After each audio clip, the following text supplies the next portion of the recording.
ከምርጫ በኋላ እግዚአብሔር የተለየ ሀሳብ ያመጣ ይሆን? የሚመረጠው ማን ነው? ማን ነው የሚሾመው? ህዝብ እንዴት ነው ሰላም የሚያገኘው? ሰላም፣ ደስታ፣ ፍቅር፣ በረከት፣ ረድኤት ከቤተ መንግስት ነው የሚመነጨው? ከምድር ነው? ከሰማይ ነው? እንዴት ነው ከምርጫ በኋላ ኢትዮጵያችን የምናያት ነው? ወይስ እንዳሁኑ እንዳለችው ትቀጥላለች? ወይስ አዲስ አቅጣጫ፣ አዲስ እይታ፣ አዲስ ምዕራፍ፣ አዲስ አይነት አስተሳሰብና አዲስ አይነት ህዝብ ይፈጠራል? እንዴት ነው የምታስቡት ወንድም እህቶች? በቤተክርስቲያን በኢትዮጵያ ኦርቶዶክስ ተዋሕዶ ቤተክርስቲያን ካለኝ የረጅም ጊዜ ቆይታና የመጽሐፍ ቅዱስ ትምህርት አንጻር እኔ የተረዳሁት ነገር አለ። የመጀመሪያው ምርጫ እግዚአብሔር ያለ ምክንያት ሰውን አያስነሳም። ጥሩ፣ ጻድቅ፣ ቅዱስ፣ ክፉ፣ ጠማማ፣ ፈርዖን፣ ሄሮድስ በተለያየ ዘመናት በተለያየ ጊዜያት በተለያየ ወቅቶች ነበሩ። ኢትዮጵያችን ደግሞ ብዙ አይነት ታሪኮች አልፎባታል። ታሪኩን መጠቃቀስ ብዙም አስፈላጊ አይደለም። ከሰኞ ወይ ከማክሰኞ በኋላ እንዴት ነው የምንኖረው? ይነጋል አይነጋም?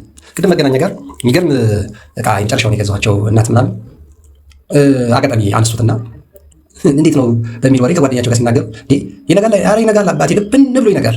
የሚያነጋው እያለ እኔ ሰውም ላይ ምን አስተሻሽኝ አሉኝ ማማ መገናኛ ላይ። ፍየል ቤት አካባቢ ደግሞ ጾም ያዣ ከወዳጆቼ ጋር በቆየንበት ጊዜ ቢገርም ነገር ነው የሰማሁት። አብነት አካባቢ ደግሞ ትላንትና እንዲሁ የመንግስት ቢሮ ላይ የሚሰሩ ሰዎች ለምንድን ነው የማትገቡት ስላቸው ምንን ያሉ የሚፈጠረውን አናውቅም አሉ። እንግዲህ እግዚአብሔርን ተስፋ የሚያደርግ ሰው እንደማይጨነቅ መጽሐፍ ቅዱስ ይናገራል። ቀኑን ሙሉ እግዚአብሔርን ተስፋ በማድረግ ተሰማራ፣ ውጣ። እግዚአብሔርን ተስፋ በማድረግ ኑር። እግዚአብሔርን ተስፋ በማድረግ ደግሞ ከበድ አድርገን ጠንከር አድርገን ጠጠር አድርገን ካየነው በሰው የሚተማመን የተረገመ ነው ይላል። ወንድም እህቶች፣ በትራምፕ በፑቲን በኔትንያሁ በቻይናው በተለያዩ የአውሮፓ መሪዎች መተማመን መረገም ነው። በሰው የሚተማመን በእናቱ በአባቱ በወንድም በእህቱ በዘመዱ በሀብታም በባለስልጣን በእውቀቱ በዝናው ባለው ክብር የሚተማመን ሰው የተረገመ ነው። መጽሐፍ የሚመካ ቢኖር እግዚአብሔር ይመካ ይላል። የሚመካ ቢኖር እግዚአብሔር ይመካ።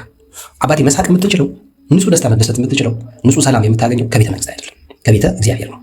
ከሰማያዊ መንግስት ከቅዱሱ የእግዚአብሔር መንበር ከቅዱሱ የእግዚአብሔር እጅ ከቅዱሱ የእግዚአብሔር ጸጋ ነው የምታገኘው። ሰላም የመንፈስ ፍሬ ነው። ደስታ የመንፈስ ፍሬ ነው። ፍቅር የመንፈስ ፍሬ ነው።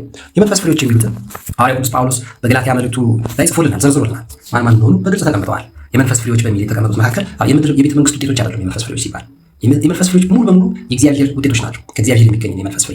እንዴት ነው የመንፈስ ፍሬ ከእግዚአብሔር የሚገኝ? ከሰው አይገኝም። ሰውን ተስፋ አታድርግ፣ ሰውን ተስፋ የሚያደርግ የተረገመ ነው የሚል ዝም ብሎ አይደለም ማለት ነው። ግልጽ አይደለም ወንድሞች? ግልጽ ነው።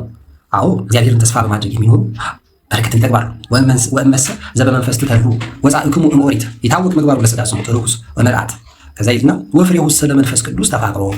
የመንፈስ ፍሬዎች የሚባሉት ፍቅር፣ ፍስሐ፣ ሰላም፣ ትዕግስት፣ ምጽዋት፣ ሂሩት፣ ሃይማኖት፣ የዋሃት፣ ኢዘንሞት የመሳሰሉት ነው ይላል። የመንፈስ ፍሬዎች ለመንፈስ ቅዱስ ተፋቅሮ ነው። እነዚህ ፍሬሁ ለመንፈስ ቅዱስ ተፋቅሮ፣ ፍስሐ፣ ሰላም፣ ትዕግስት እነዚህን የመሳሰሉ ናቸው የመንፈስ ፍሬዎች የሚባሉት። የሥጋ ፍሬዎች ደግሞ ወእመሰ በመንፈስ ነሐዩ ወዘበመንፈስ ንገብር። እንደዚህ ነው ወንድሞች፣ ለመንፈስ ብንኖር መንፈስ የሆነውን ነገር ለይተን ማወቅ ይጠበቅብናል። እና የመንፈስ ፍሬዎች የሚባሉትን ለይተን ከኖር ከቤተ መንግስት ወይም ከሰው ወይም ደግሞ በምድር ላይ የሚፈጠር ነገር የሚመጣ ነገር አይደለም ማለት ነው። የመንፈስ ፍሬ የሚባለው የሥጋ ፍሬ ነው። ከሰው ከምድር ከተለያዩ አጋጣሚዎች ልናገኝ የምንችለው ግልጽ አይደለም። ወይ ንኩን ዝሁራነ ወይ ተተሐመዩ በበይናቲክሙ ወይ ተተሐሰሱ በበይናቲክሙ። በአማርኛ ይህን ለመናገር የገላትያ መልእክትን ምዕራፍ 5 ነው እያነበብኩላችሁ ያለሁት። ሐዋርያው ቅዱስ ጳውሎስ ለገላትያ ሰዎች ከጻፈው ላይ ማለት ነው። አማርኛ ሙሉ በሙሉ አነብላችኋለሁ። እንዲህ ነው የሚለው፣ እርስ በርሳችን እየተነሳሳና እየተቀናናን በከንቱ አንመካ፣ በመንፈስ ብንኖር ደግሞ እንመላለስበት። በመንፈስ የክርስቶስ ኢየሱስ የሆኑት ሥጋን ከክፉ መሻቱና ከምኞቱ ጋር ሰቀሉት። የመንፈስ ፍሬዎች ደስታ ነው፣ ፍቅር ነው፣ ትዕግስት ነው፣ ቸርነት ነው፣ በጎነት፣ እምነትና የዋሃት፣ ራስን መግዛት ነው። እነዚህ 9 አይነት በረከቶች እነዚህ 9 ጸጋዎች ከመንፈስ ቅዱስ የሚገኙ ናቸው። መለያየት፣ ምቀኝነት፣ ስካር፣ ዘፋኝነት፣ መናፍቅነት፣ መግደል ይህን የሚመስል ጠቅላላ የሥጋ ስራ ነው ይላል። እንደዚህ ያሉትን የሚያደርጉ የእግዚአብሔር መንግስት አይወርሱም ይላል መጽሐፍ። እሺ ብትሉ ለእኔም ብትታዘዙ የምድርን በረከት አበላችኋለሁ የሚለው በትንቢተ ኢሳይያስ ምዕራፍ 1 ላይ እግዚአብሔር እኮ ነው። እሺ ብትሉ ለእኔም ብትታዘዙ በረከት አበላችኋለሁ። ከበረከቶቹ መካከል ምንድን ነው? ከእግዚአብሔር የሚገኙ በምግብ በአየር በስነ ፍጥረታት ውስጥ ያሉ ጸጋዎች አሉ፣ ወደ እግዚአብሔር የሚያቀሩ። በመጠን እንኑራለን የተባለ ክርስቲያን። ስለዚህ ደስታንም ይሄ ከምርጫ ጋር የሚያገናኘዋል። ይሄ ከመንግስታዊ ሁኔታ ጋር የሚያገናኘዋል። አዎ የቄሳር ለቄሳር መስጠት ያስፈልጋል። ምርጫ ካርድ ያወጣ ይምረጥ፣ በልቡ በአይምሮ የታዘዘውን ቀና የሆነውን ነገር ያድርግ። እንደ አይምሮ እኛስ የእግዚአብሔር ልብ አለን እንደሚሉ ሐዋርያት በእግዚአብሔር ልብ ሆኖ አይምሮ በንጹህ ልብ የሚሻልን የታሰበህን የተረዳኸውን አድርግ። እግዚአብሔር ለአንተ ያለውን ይሰጥሃል፣ አይነሳህም። ለአንቺ ያለውን እግዚአብሔር አያስቀርብሽም። ስለዚህ በመንፈስ ብንመላለስ በመንፈስ እንኑር። ሰማይና ምድር የእግዚአብሔር ናቸው። በመጀመሪያ እግዚአብሔር ሰማይና ምድርን ፈጠረ። ለማን? ለአንተ፣ ለአንቺ። ስለዚህ ሰማያዊ መንግስት ነው ማለት ነው ሰማይና ምድርን የሚያዛት። ሳይንስ ላይ ስልጣን ያለው፣ እውቀት ላይ ስልጣን ያለው፣ ገንዘብ ላይ ስልጣን ያለው፣ ስልጣኔ ላይ ስልጣን ያለው፣ ባለስልጣን ላይ ስልጣን ያለው እግዚአብሔር ነው። ስለዚህ ባለስልጣንን ለምን ክፉ ትመኝበታለህ? እግዚአብሔር ያለ ምክንያት አይቀባም። ምን ማለት ነው? አንተ ደግ ብትሆን፣ አንቺ ቅን ብትሆኝ በምድር ላይ ክፉ ነገር አይገጥምሽም፣ ክፉ ነገር አይገጥምህም።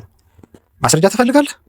መጽሐፍ ቅዱስ ላይ መዝሙረ ዳዊት መዝሙር 127 ላይ እግዚአብሔርን የሚፈራ እንዲህ ይባረካል ተብሎ ተጽፏል። እግዚአብሔርን የሚፈራ እንዲህ ይባረካል። በጣም ነው መወዳት ይችላል። በጣም ነው ደስ የምትለኝ በእውነት ወንድም እህቶች አስተውሉ። ቁጥር 4 ላይ ናሁ ከመዝ ይትባረክ ብእሲ ዘይፈርህ ለእግዚአብሔር፣ እግዚአብሔርን የሚፈራ ይባረካል፣ የምድርን በረከት ይበላል፣ የሰማዩን ጸጋ ያያል። ሄኖክ አካሄዱን ከእግዚአብሔር ጋር ስላደረገ በምድር አልተገኘም። ነቢያት፣ ጻድቃን፣ ቅዱሳን ተባርከው ነው የኖሩት። የቤተ ክርስቲያን ሰዎች በየዘመናቸው ደስ ብሏቸው ነው የኖሩት። በጌታ ደስ ይበላችሁ አይደል የሚለው መጽሐፍ ቅዱስ። ሁል ጊዜ ደግሜ የምላለው በጌታ ደስ ይበላችሁ። በማን ደስ ይበላችሁ? በምርጫ፣ በመንግስት፣ በባለስልጣን፣ በባለ ሀብት፣ በእውቀት፣ በሹፌር፣ በሀብት፣ በዝና፣ በመልክ፣ በምንድን ነው ደስ ሊለን የሚገባው? በምግብ አሁን ቅድም ጾም ያስያዣ ብለን በደንብ በላ ነው ይሄን ፍየል ተካብዤ ደስ ይላል። እና እሱ ጠፋ። ከፍየል ቤት ሳልፍ ጥቂት እንደሄድኩኝ ጠፋ፣ አለቀ በቃ። እንጀራ ከበላሁ እኮ አባ ገብረ ኪዳን እኮ ብሏል። ምላስ ላይ ነው ልዩነቱ። ስጋ ነው፣ ወተት ነው፣ ኬክ ነው፣ አይስክሪም ነው፣ ቆሎ ነው፣ ዳቦ ነው፣ እንጀራ ነው፣ አፍ ላይ ነው ልዩነቱ። ከጉሮሮ እልፍ ካለ በኋላ ስብርባሪ ኬሚካል ነው፣ ይደቃል። ወደ ዳይጀሽን ሲስተም፣ ወደ ምግብ መፍጨት፣ ወደ ምግብ የልመት ስርዓት ከሄደ በኋላ ወደ ሰውነታችን ዳይጀስቲቭ ሲስተም ወደሚባለው በስነ ህይወት የተማርነው ጥናታችን ላይ ከሄደ ከጉሮሮ ካለፈ በኋላ ትንሹና ትልቁ አንጀት ውስጥ ገብቶ ደቆ ተፈጭቶ ተቦክቶ ተጨምቆ ንጹህ ነገር ምግብ ይሆናል። ከስጋም ይሁን ከወተትም ይሁን ከባቄላም ይሁን ከድንችም ይሁን ከበቆሎም ይሁን ከቂጣ ይሁን ከእንጀራ ይሁን ምን ማለት ነው? የጾም የቅበላ ምግብን በላ፣ የጾም ምግብ በላ፣ በመጠን ከመልክ በቂ ነው። ትዝ አይልህም? አናንያ አዛርያና ሚሳኤል ቤተ መንግስት ላይ ጮማ አንቆርጥም፣ ጠጅ አንጨልጥም፣ ጥራጥሬ ብቻ ስጠን አሉት። ኧረ ታስገድሉኛላችሁ እንዴ? እኔ እኮ ታስገድሉኛላችሁ፣ ምግብ የተመረጠ ምግብ አብላቸው ነው የተባልኩታል። 10 ቀን ፈትነን አሉት። እውነትን ፈተናቸው። አቤት የእግዚአብሔር ሰዎች ስጋ ከበሉት፣ ጠጅ ከጨለጡት፣ ጮማ ከቆረጡት በላይ እኮ ታው አርሴና ያንጫጫል አይደል ሀገራችን። እኛ እኮ ምን እንጫጫበት ብዙ ወደዛ አለን። እግዚአብሔር እንግዲህ አስባችሁታል? ከሲኤምሲ ከሀያት ስንት ነገር ነው የእጅ ቤት የገባሁት። እና ለማንኛውም ወንድም እህቶች ተደሰቱ፣ ግን በጌታ ተደሰቱ፣ በእግዚአብሔር ተደሰቱ። ሁል ጊዜ በጌታ ተደሰቱ። ከጉሮሮ ልፍ ሲል ተጨምቆ አንድ አይነት ስለሆነ እዳሪ ለሚሆን ምግብ፣ በሽንት ለሚወጣ በላብ ለሚቀየር ደም ለሚሆን ምግብ አንስገብገብ። በእውነት ያገኘን እንብላ፣ ደስ ይበላችሁ ያገኛችሁ ሁሉ። የሚበላ ግን የማይበላውን አይናቀው አይግፋው። ለምን አልበላም ብሎ ለወንድሜ እያለ ያስብ። ፍቅር ነው መሰረቱ። እግዚአብሔር ለእኛ አይደል ሰማይና ምድርን የፈጠረው? እኛም ደግሞ እንደየአቅማችን ለወንድም ለእህታችን ብለን እናስብ። ድሆች ሲጨነቁ ሲሳቀቁ ገና ምን ይፈጠር ይሆን እያሉ ሲሰጉ፣ ከምርጫ በኋላ ምን ይፈጠር ይሆን እያሉ ሲተክዙ ወንድም እህቶች ጭንቀታችሁ ሊሆን ይገባል። በጸሎት አስቧቸው፣ ለእግዚአብሔር ለምኑላቸው። የሚያረጋጋ የሚያጽናና ለድሃና ለችግረኛ የሚራራ ለእግዚአብሔር ያበድራል እንዳለ ቅዱሱ መንፈስ እኛ እናንተ የደረሳችሁ የደረሰን የተጠጋን ካለን ለሌሎች ወንድም እህቶቻችን እንዲደርሳቸው መጸለይ አለብን። የመንግስት ባለስልጣን መስሪያ ቤት ሄጃለሁ ብያችኋለሁ። በቀደም ማክሰኞ ሮብ ላልገባ እችላለሁ ከምርጫ በኋላ አለችኝ። ፕሮቴስታንት ነች እና እንደዛ ስላለችኝ ምንም ሰው ነች ወንድም እህቶች ሰው ነች። መሮጥ አልችልም የሆነ ነገር ቢፈጠር አለችኝ። ቢፈጠር አልችልም አለችኝ። ልክ ነው። የጤና ጉዳይ ስላላት እግዚአብሔር የላከባት መልእክት ስላለ አካሏ ላይ ስለዚህ አልችልም አለች። እያችሁ ስጋት አላት ማለት ነው። ሰው አይደለች። ስለዚህ ለምን ሰጋሽ፣ ለምን እንደዚህ አሰብሽ አልላትም። የሚያጽናናው የእግዚአብሔር ጸጋ፣ የሚያጽናናው የእግዚአብሔር መንፈስ በፕሮቴስታንት፣ በካቶሊክ፣ በሙስሊም፣ በጆቫ፣ በወንጌላዊት፣ በአድቬንቲስት በተለያዩ መንግስታዊ ተቋማትና ያልሆኑት ድርጅቶች ውስጥ በቤተ መንግስትና በቤተ ክህነት ሁሉ የዋሃንና ምስኪናን ላይ ሊደርስ ያስፈልጋል። የእግዚአብሔር በረከት ምስኪናን አሉ በየቦታው። ጠማሞች እንዳለ ነው ሁሉ ምስኪናንም አሉ። ቸር አምላክ ቅዱስ እግዚአብሔር ከቅሞች ጋር ነው ጉዳዩ፣ ከንጹሃን ጋር ነው ስራው። መንጻት ከሚፈልጉ መነሳት ከሚናፍቁ ጋር ነው። ስለዚህ ከምርጫው በኋላም እግዚአብሔር እንደሆነ ይቀጥላል። እግዚአብሔር እነግሥ ኃይል ንጉሥ፣ እቀደስ ኃይል ቅዱስ፣ ከፍ እላለሁ ብሎ የማይፎካከር እርሱ ብቻውን ለዘላለም የሚኖር የዘላለም አባት የሰላም አለቃ ነው። በእውነት የሰላም ንጉሥ ነው። ብቻውን በሚያበራ ኃይል ስልጣን ላይ ሆኖ ዓለማትን የሚገዛ ጌታ ነው። ወንድም እህቶች ከምርጫው በኋላም ክርስትና ይቀጥላል። ከምርጫው በኋላም ኑሮ ይቀጥላል። ከምርጫ በኋላም ህይወት ይቀጥላል። ከምርጫ በኋላም እግዚአብሔር ሆኖ ይቀጥላል። እናንተ ግን እስከ መጨረሻው ድረስ ጽኑ ነው የሚለው በማቴዎስ ወንጌል ምዕራፍ 24 ጌታችን መድኃኒታችን ኢየሱስ ክርስቶስ ነው። ከፍ ሲል ዝቅ ሲል ስሜትህ ደስ ሲል የሆነ ሲጎድልብህ አይደለም። አትዋዥቅ፣ አንዋዥቅ። እግዚአብሔር እኔንም እንዲረዳኝ ሌሎችንም እንዲረዳ በጸሎት እንተሳሰብ። ወንድሞች ከምርጫው በኋላ ቅዱሱ እግዚአብሔር በዙፋኑ ላይ ነው። የሚነቀንቀው የለም፣ የሚደርስበት የለም፣ የሚጠጋው የለም። ከሰማያት በላይ ከፍ ያለ ነው፣ ከጥልቁ በታች ጥልቅ ነው። እግዚአብሔር ከአድማስ ተለክቶ እስከዚህ የሚባል አይደለም። እግዚአብሔር ዓለማት ግዛቱ ሁሉ ጠፈሩ ሁሉ እርሱ ነው ይላል ቅዳሴ ማርያም። አባቶቻችን ይሄን የነገሩ እግዚአብሔርን ተማምኖ የሚኖር እንዳንበሳ ወጥቶ እንዳንበሳ ይገባል። ወንድም እህቶች በሰው የሚተማመን የተረገመ ነው። እግዚአብሔርን የሚፈራ ግን ናሁ ከመዘ ይትባረክ አውቃል ናሁ ከመዘ ይትባረክ በሲ ዘይፈርሁ እግዚአብሔር እግዚአብሔርን የሚፈራ እንዲህ ይባረካል። ወትሬ ይውሉደ ውሉድ የልጅ ልጅ ታያለህ። ወትሬ ሰናይታ ለኢየሩሳሌም የቤተ ክርስቲያን የሀገርህን የቤተሰብህን ሰላም ፍጻሜውን ታያለህ፣ ትመለከታለህ። በሁሉ መዋዕለ ሕይወትህ በዘመን ሁሉ በጎ ነገር ይደረግልሃል። አንተ ብቻ እግዚአብሔርን ፍራ። የጥበብ መጀመሪያ እግዚአብሔርን መፍራት ነው አልተባለም እንዴ? አላነበብከውም? መዝሙር 110 ላይ እኮ ነው የተጻፈው። የጥበብ መጀመሪያ እግዚአብሔርን መፍራት ነው። መዝሙር 110 ቁጥር 10 ላይ ማለት እኮ ነው። ቁጥር 10 አይደል? መዝሙር 110 ቁጥር 10 ላይ ቀዳሚሃ ለጥበብ ፈሪሃ እግዚአብሔር፣ የጥበብ መጀመሪያ እግዚአብሔርን መፍራት ነው። እግዚአብሔርን የሚፈራ እንዲህ ይባረካል። በሰው የሚተማመን የተረገመ ነው።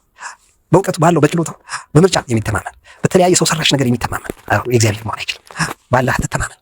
እግዚአብሔርን ለምን አንኳኩ ይከፈትላችኋል፣ ለምኑ ታገኛላችሁ። የሚያስጨንቃችሁ ማንኛውንም ነገር ሁሉ ነገር የምርጫ ውጤት ያስጨንቃል፣ ነገር አለ እግዚአብሔር። ከምርጫ በኋላ የሚፈጠረው ነገር ያስጨንቃል፣ ነገር አለ እግዚአብሔር። ከምርጫው በፊት ያለው ነገር ያሳስባል፣ ነገር ነው። እኔ እንኳን በአቅሜ እየሞከርኩ ነው ለመጸለይ። አንተስ ከኔ አትሻልም? ትሻላለህ። አንቺ በጣም ነው የምትሻይው። እኔ ድካሜን ስለማውቀው ነው። ሃይማኖቴን ይሆናል እንጂ እየተማርኩ ጠንቅቄ ለማወቅ ጥረት ማድረገው ጎዶሎ ነኝ በምግባር አብዱብዬ ነኝ። በእውነት እግዚአብሔር አምላክ ያልጨከረብኝ እርሱ ስለተሸከረ እንጂ እግዚአብሔርን ፈርቼ በእውነት የጥበብ መጀመሪያ እግዚአብሔር ሆኖልኝ እግዚአብሔር መፍራት ሆኖልኝ ያለው ሰው አይደለም። ብዙዎቻችን እንደኔ ላንሆን እንችላለን። ግን ከምርጫው በኋላ ሀገር ይቀጥላል። እግዚአብሔር ነው ሰማይና ምድርን የሚጠቀልላቸው በጊዜያቸው። እግዚአብሔር ነው በቃ ሲል የሚያበቃው ሁሉ። ስለዚህ ስለ እግዚአብሔር ብላችሁ ለሰዎች ሁሉ ስራ አትገዙ። የቄሳር ለቄሳር ስጡት። ለአምልኮ መመኪያ ድጋፍ ኃይል የእግዚአብሔር ነው። ኃይል እግዚአብሔር ነው። ጉልበት እግዚአብሔር ነው። ማዳን እግዚአብሔር ነው። ሁሉ ነገር እግዚአብሔር ነው። ስለዚህ እግዚአብሔርን ተማምኖ የሚኖር ማክሰኞ ይሆንለታል፣ ሮብ ይሆንለታል፣ ሰኞም፣ ሐሙስም፣ አርብም ሁሉም እንዳስፈላጊነታቸው ይቀጥላሉ። ማን እስከሚያስቆም እግዚአብሔር። ስለዚህ ሰማይና ምድርን የሰራው የፍጥረታት ጌታ የሁሉ አባትና አምላክ እግዚአብሔርን መተማመን አይሻልም? እና ከምርጫ በኋላ ምንም የተለየ ነገር አይፈጠርም። ኑሮ ይቀጥላል። ቤተክርስቲያን ዋጋ ትከፍላለች። ክርስቲያኖች ጨው ናቸው፣ ምድርን እያጣፈጡ ይኖራሉ። አንትሙ ፄው ለምድር ተብሏል። እናንተ የምድር ጨው ናችሁ። ጨው አልጫ ቢሆን ይጠማል። ክርስቲያን መሆን ያለበት ከምርጫ በኋላ እግዚአብሔር አይደል? ከምርጫ በኋላ ክርስቲያን መሆን ያለበት። አሁንም ክርስቲያን ከምርጫ በኋላ ክርስቲያን፣ አሁንም ታማኝ ከምርጫ በኋላ ታማኝ፣ አሁንም ቅዱስ ከምርጫ በኋላ ቅዱስ፣ አሁንም በጸሎት በትሩፋት በስግደት በጾም በመጽሐፍ ቅዱስ ትምህርት በስብከት በዝማሬ በቤተክርስቲያን አገልግሎት በቅዳሴ ስጋውና ደሙን በመብላት በመጠጣት ንስሐ በመግባት አሁንም በመቀደስ በተጋድሎ ከምርጫም በኋላ እንደዚያው ክርስቲያን በየትኛውም ዘመን ክርስቲያን ሆኖ መገኘት ያለበት። ፈርዖን ቤተ መቅደስ ውስጥ ፈርዖን ቤተ መንግስት ውስጥ ሙሴን ሆኖ መውጣት ነው። አናንያ አዛርያ ሚሳኤልን ሆኖ በባቢሎን ቤተ መንግስት ውስጥ መገኘት ነው። ዮሴፍን የመሰለ ቅዱስ ሰው መሆን ነው። በአውሮፓ በአረብ ሀገር በአፍሪካ በየተቀጠርንባቸው ድርጅቶችና በኑሯችን በሙሉ ቅዱሳን መሆን ነው። ሊዲያን መሆን ነው። ማርያምን መሆን ነው። ማርያምስ የማይቀሟትን ትመርጣለች፣ ከሷም አይወሰድባትም ለተባለው። ቅዱስ ጳውሎስን መሆን ነው። እንደ ሉቃስና ቀሊዮጳ እንደ ሲላስ መዘመር ነው። እንደ 72 ዋርጀት እንደ 36ቱ ቅዱሳን አንስት እንደ አባቶቻችን ሰማዕታት ጻድቃን እንደ ቅዱስ ጊዮርጊስ እንደ መላእክቱ ከሁሉ በላይ ብርሃን ወለላይቱ ስለሆነችው እንደ ብርሃን እኔ ነፍሴ ጌታን ታከብረዋለች፣ መንፈሴን በመድኃኒቴ በእግዚአብሔር ደስ ይላታለች። በጌታ ደስ ይበላችሁ የሚለው የተፈጸመላት ብጽዕት ነች። በእውነት መብራት በጌታ ነው ነፍሷ ህይወቷ ደስ የተሰኘ ያመነች ብጽዕት ናት ተብሎ ስምዖን አረጋዊው እነ ቅዱስ ኤፍሬም ታላላቆቹ አባቶች በሚገርም ውዳሴ ያደነቋት እናት ነች። ነፍሷ ጌታን ታከብራለች። ከምርጫ በፊትም ክርስቲያን፣ ከምርጫ በፊትም ቅዱስ፣ ከምርጫ በፊትም ትጋት ያለ ብርታት ያለ ተስፋ ያልቆረጥክ ሰው መሆን ያለብህ። መውደቅ ነውር አይደለም፣ ማጣት ችግር አይደለም፣ ማግኘትም ብልጠት ብልሃት ልዩ ነገር አይደለም። ከኃይለኛው ከእግዚአብሔር እጅ በታች ራሳችሁን ዝቅ እያደረጋችሁ ነገርን ሁሉ በልክ አሳልፉ ነው የተባለው። አግኝተሃል አካፍል፣ እውቀት አለህ አካፍል። ሀብታም ነህ ተባርከሃል፣ በረከትን እንደ አብርሃም ኑርበት። 318 ሰራተኛ ቀጥሮ ያስተዳድር ነበር ይላል ቅዱስ ዮሐንስ አፈወርቅ ስለ አብርሃም ሲናገር። እና ወንድም እህቶች ከምርጫ በፊትም እግዚአብሔርን ፍራ፣ ከምርጫ በኋላም እግዚአብሔርን አምልክ። ከምርጫ በፊትም ቅዱሱን ጾም ከመግባቱ በፊትም ተቀደስ፣ ከጾምም በኋላ ለውጥ አምጣ፣ በረከት በበረከት ላይ አግኝ። አይገርምም? እዛው ሴምሲ ከሚገርሙ ልጆች ጋር የሚገርም ጨዋታ ውስጥ ነበር። አፍርሶ ዲቁናውን ፕሮቴስታንት የገባ ሰልሞም የነበረ አሁን ደግሞ ወደ ቤተክርስቲያን ግን በእርግጥ ከአምስቱ ከለባት ውስጥ አንዱ ነበርኩኝ አለ። ጸሐፊ እያለሁ ገንዘብ ሰርቅ ነበር አለ ከቤተክርስቲያን። የሚገርም ነገር ነው የነገረኝ። እና ጴንጤ ገብቶ ከዛ ሰልሞ ከዛ ያየውን ነገር አንዳንድ ጨዋታ ከአምስት ሆነን አንዲት ሴት ሌሎች 5 ሰዎች ጋር ነበር ስናወራ ነበር። ከፍየል ልጅ ጀርባ እኮ ነው። አይገርምም? የሚገርም ነው። በጣም የሚገርም በጣም በእውነት እግዚአብሔር አስደሳች ቀን ያሳልፍልኝ። እና ወንድም እህቶች ከምርጫ በፊትም ሰው ከምርጫ በኋላም ሰው ነው መሆን ያለብን። እግዚአብሔር ከምርጫ በፊትም እግዚአብሔር ነው፣ ከምርጫ በኋላም እግዚአብሔር ነው። ሰማይና ምድርም ሳይፈጠር እግዚአብሔር ነው፣ ከፈጠረም በኋላ እግዚአብሔር ነው፣ ሲያሳልፋቸው እሱ እግዚአብሔር ነው። አንተ ግን አንተ ነው ተብሎ በመዝሙር ተጽፏል። እግዚአብሔር ነው ወንድም እህቶች። እና ምንም የተለየ ነገር አይፈጠርም። የምድር ቤተ መንግስት ላይ ግርግር፣ ጋጋታ፣ ዛና እዚህ በጣም ጭንቀት አለ። ሰው አይደለም ሰው እኮ ይጨነቃል። ሰው ለምን ተጨነቀ አይባልም። እግዚአብሔርን ተስፋ የሚያደርግ ግን ጭንቀቱን ከእግዚአብሔር ጋር እየተወያየ እየተነጋገረ መፍትሄ ያገኛል በጊዜ ለነገሮች ሁሉ ለማለት ነው። እና የሰማነውን ለህይወት ለፍሬ ለበረከት ያድርግልን። እግዚአብሔር አምላክ የሚያስጨንቀውን ሁሉ እንዶ በበጎ ይቀይርልን። ያስጨነከኝ ለበጎ ሆነልኝ እንዳለ ቅዱስ ዳዊት ያተጨነቅንበትን ነገር ጠቅላላ ለበጎ ያደርግልን። በእውነት ያስጨነከኝ ለበጎ ሆነልኝ ለማለት ያብቃል። በእውነት እንደዛ ቢሆንልን ጥሩ ነው። ታዲያ ለዚህ መጾም መጸለይ፣ መስገድ፣ ቅዱሳት መጽሐፍት ማንበብ፣ እዛ መግባት፣ ቤተክርስቲያን አለመጥፋት፣ ቅዳሴ፣ ሰዓታት፣ ማህሌት፣ የማናውቃቸው የቤተክርስቲያን ብዙ በረከቶችን ገድላትም፣ አስራው መጽሐፍትንም ሆነ የቤተክርስቲያን አዋልድ መጽሐፍት ማንኛውንም ድርሳናት የተጻፉ የሊቃውንትን መጽሐፍት በአቅማችን እንፈትሽ፣ እንግለጥ፣ እናንበብ። ከዛ የሊቃውንቱን ለሊቃውንት እየሰጠን በድርሻችን ማወቅ የምንችለው ያወቅን ብሄርን ቁጥር ላልገባን ነገር እግዚአብሔር መንፈስ ቅዱስ ለኢትዮጵያዊ ጃንደረባ ፊልጶስ እንደላከ ለእኛም ይልክልናል። አንተ ግን ከኃይለኛው ከእግዚአብሔር እጅ በታች ራስሽን ዝቅ እያደረግሽ እንኖር አይመስላችሁ? ይሄው ነው።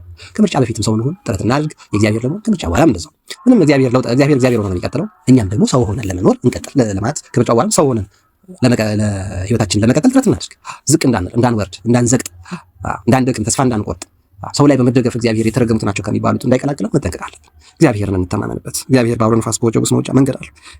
እዚህ ያደረሰን ብልሃታችን፣ እውቀታችን፣ ጥበባችን አይደለም። ካለመኖር ወደ መኖር ያመጣን የእናትና የአባታችን ልፋትና ድካም አይደለም። የእግዚአብሔር ቸርነት ነው። ያልጠፋ ነውም ከእግዚአብሔር ምሕረት የተነሳ ነው። ከምንም ጥረታችን የተነሳ አይደለም እና በዚህ ውስጥ ሁሉ አሳልፎ እያደረሰን ቅዱስ አምላካችን ምርጫውን በሰላም አሳልፎ ሀገራችን ተረጋግታ የምንመኘው ቢቻል ተፈጽሞልን ባይቻል ደግሞ እለፉበት ባለን መንገድ ውስጥ ለማለፍ ኃይል ብርታቱ ሊሰጠን እኛም የበኩላችን ልናደርግ ይገባል ማለት ነው። የሰማነውን በሕይወት ያደርግልን። ለአርሴናል ደጋፊም ላልሆኑትም በምድራችን ላይ በተለያየ ነገር ደስ ለሚሰኙትም ለሚያዝኑት ወንድም እህቶቻችን በልክ ለመኖር በረከቱን ረድኤቱን እንዲሰጥልን እመኛለሁ። በጌታ ደስ ይበላችሁ። በኳስ አይደለም፣ በድራማ በቲያትር በልብ ወለድ በፊክሽን በግጥም በሙዚቃ በዘፈን በስካር በዳንስ በእልልታ አይደለም፣ በጸብ በግርግር ተስፋ አትቁረጡ። ሁሉ ያልፋል። የማያልፍ እግዚአብሔርን ተስፋ የሚያደርግ ብቻ ጸንቶ ከእግዚአብሔር ጋር ለዘላለም ይኖራል። ስጋዬን የሚበላ ደሜን የሚጠጣ ከኔ ጋር ለዘላለም በመንግስቴ ይኖራል እንዳለ ጌታ ለዛ በረከት ልንበቃ ይገባል የሚለውን ለማስታወስ ነው። ወንድም እህቶቼ በጌታ ደስ ይበላችሁ። ከምርጫው በኋላ ምንም ቢፈጠር ምንም ወዛው እንዳታመነቱ ለማለት ነው። ይሄ ያሳስባችሁ። እኔ ኃይለ ጊዮርጊስ ነኝ።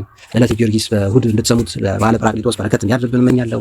ከበዓሉ በረከት ከጾሙ ጸጋ ከቅዱሳን አባቶቻችን ሐዋርያት ጸጋ የምናገኝበት እንዲያደርግልን ቀሪው ዘመን በእርግጥም የኢትዮጵያ የቤተክርስቲያን የሀገራችን የዓለማችን በጎ ነገር የሚሰማበት በየቤታችን በየአካባቢያችን በያለንበት ቦታ ያለንን ጸጋ በአግባቡ የምንጠቀምበት ችግራችን ቀላላችን የሚደፈንበት ጉድለታችን የሚሟላበት በእውነት ወድቀናል ብዙዎቻችን የምንነሳበት እንዲያደርግልን እግዚአብሔር አምላካችን ቅዱስ ፈቃድ ይሁን። የእመቤታችን የቅድስት ድንግል ማርያም አማላጅነት፣ የጻድቃን የሰማዕታት የሰማያውያን መላእክት የነቢያት የሐዋርያት ሁሉ ልመናቸው በረከታቸው አማላጅነታቸው ከሁላችን ጋር ይሁን። ጸሎታችሁ አስቡኝ፣ እኔ ምን ያክል ያስባችኋለሁ። አትጥፉ። በያላችሁበት ይመቻችሁ። ሀሳብ አስተያየት፣ ልዩ ነገር የገጠማችሁ ካለ አካፍሉኝ። ይመቻችሁ።